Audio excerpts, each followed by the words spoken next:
Hoy, tú puedes abrir una aplicación en tu teléfono y leer la Biblia en cuestión de segundos. Puedes comparar versiones, consultar el griego, revisar el hebreo, buscar comentarios.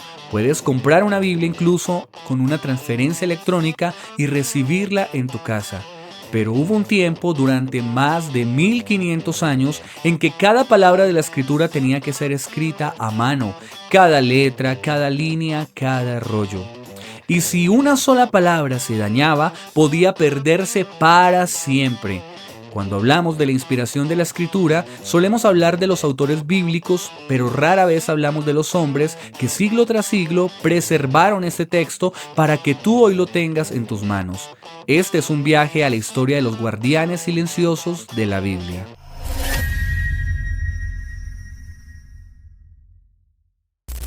Antes de la imprenta, un mundo sin copias automáticas. Desde la antigüedad hasta el siglo XV, cuando aparece la imprenta de tipos móviles popularizada por Gutenberg, cada libro debía copiarse a mano. No había imprentas, no había fotocopias, no había el respaldo digital que hoy tenemos. La transmisión del texto dependía exclusivamente de personas. En el mundo antiguo, escribir era una habilidad especializada. La mayoría de la población no sabía leer ni escribir. La producción de textos estaba a manos de escribas entrenados. Esto era cierto tanto en Egipto como en Mesopotamia como en Israel. Y en el caso de Israel, el texto que se copiaba no era cualquier texto, era la ley del Señor. Los escribas judíos, custodios de lo sagrado. En la cultura hebrea, el escriba no era simplemente un copista, era un erudito de la ley. Personajes como Esdras son descritos como escribas diligentes en la ley de Moisés. Con el tiempo surgió una tradición especializada de copistas, conocidos como los soferim. Ellos comprendían que no estaban copiando literatura común, estaban transmitiendo el pacto de Dios con su pueblo. La disciplina del texto. Las reglas que desarrollaron eran extraordinariamente rigurosas. El pergamino debía provenir de animales ceremonialmente limpios. Las columnas tenían medidas exactas. Cada línea debía tener un número determinado de letras. No se podía escribir de memoria. Debía copiarse mirando el texto modelo. Antes de escribir el nombre divino, el copista debía prepararse con reverencia. Si se cometía un error grave en el nombre de Dios, el rollo entero podía considerarse como inservible. No era perfeccionismo obsesivo, era una reverencia teológica. La conciencia textual. Los escribas judíos desarrollaron métodos de control textual asombrosos. Contaban las letras, contaban las palabras, sabían cuál era la palabra central del Pentateuco, sabían cuántas veces aparecía una expresión específica. Con el paso del tiempo, esta tradición fue continuada y perfeccionada por un grupo extraordinario, los masoretas. Los masoretas, precisión en la Edad Media. Entre los siglos 6 y 10 después de Cristo, comunidades judías en Tiberíades y Babilonia desarrollaron un sistema para preservar no solo las consonantes del texto hebreo, sino también su pronunciación. El hebreo antiguo se escribía solo con consonantes. La tradición oral indicaba cómo vocalizar, pero para evitar pérdida y confusión, los masoretas añadieron un sistema de puntos vocálicos y marcas de entonación. Este trabajo culminó en manuscritos como el Códice de Alepo y el Códice de Leningrado. Estos textos son la base del texto masorético que hoy sustenta muchas traducciones del Antiguo Testamento. Los masoretas no alteraron el texto, lo rodearon de notas marginales, la masora, donde registraban estadísticas, variaciones y observaciones para evitar cualquier corrupción futura. Era una cultura obsesionada con la fidelidad.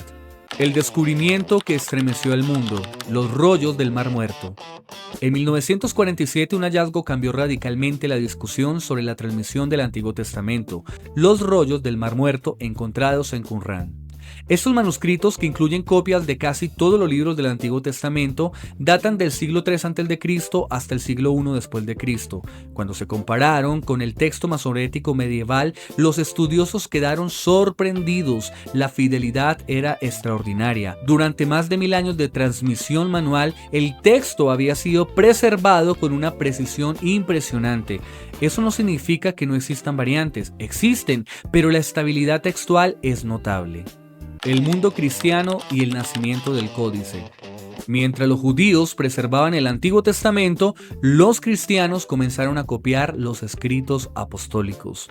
En los primeros siglos, el cristianismo fue una fe perseguida. Las copias de los evangelios circulaban de iglesia en iglesia. Muchas veces eran hechas por creyentes comunes. Y aquí ocurre algo fascinante. Los cristianos adoptaron tempranamente el formato de libro llamado códice.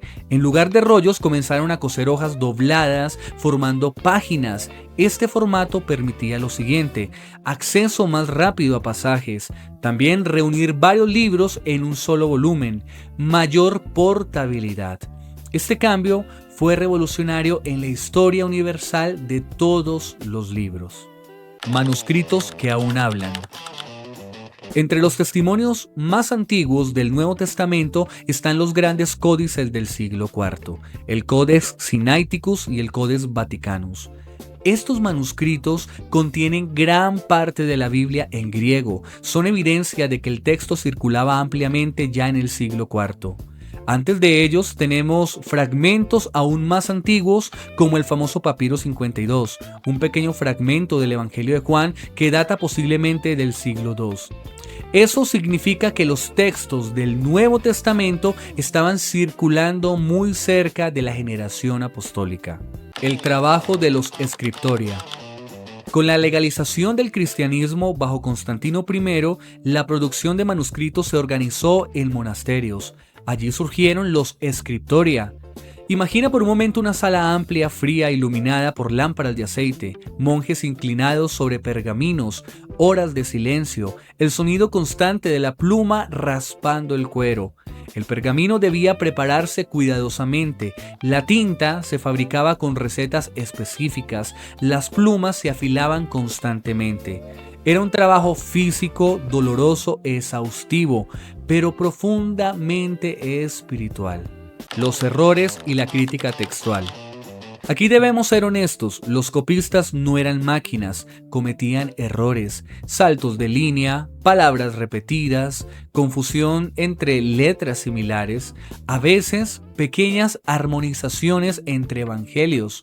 Pero aquí entra una disciplina académica extraordinaria, la crítica textual. Comparando miles de manuscritos, los estudiosos pueden identificar variantes y reconstruir con altísima probabilidad el texto original. Y aquí está el punto clave: tenemos más de 5.000 manuscritos griegos del Nuevo Testamento, además de miles en latín, copto, siriaco y otras lenguas más. La abundancia de manuscritos no debilita la fe, la fortalece, porque permite transparencia y análisis. Los colofones, la humanidad detrás del texto. Quizás lo más conmovedor no es la tinta ni el pergamino, sino las notas personales que los colofones dejaron. En algunos manuscritos encontramos frases como: el que no sabe escribir cree que no es trabajo, pero aunque solo 3 dedos se mueven, todo el cuerpo se cansa. Hoy hace frío, mi tinta se congela. Terminé este libro, gloria a Dios. Son voces humanas, son hombres reales, no eran robots religiosos, eran creyentes que sufrían, se aburrían, se cansaban, pero perseveraban. Después de siglos, la imprenta. En el siglo XV, la imprenta de Gutenberg transformó absolutamente todo. La primera gran obra impresa fue nada más y nada menos que la Biblia. Lo que antes requería meses o años de trabajo manual, ahora podía reproducirse en masa. Pero la imprenta no creó la Biblia, la imprenta heredó el trabajo de siglos de copistas.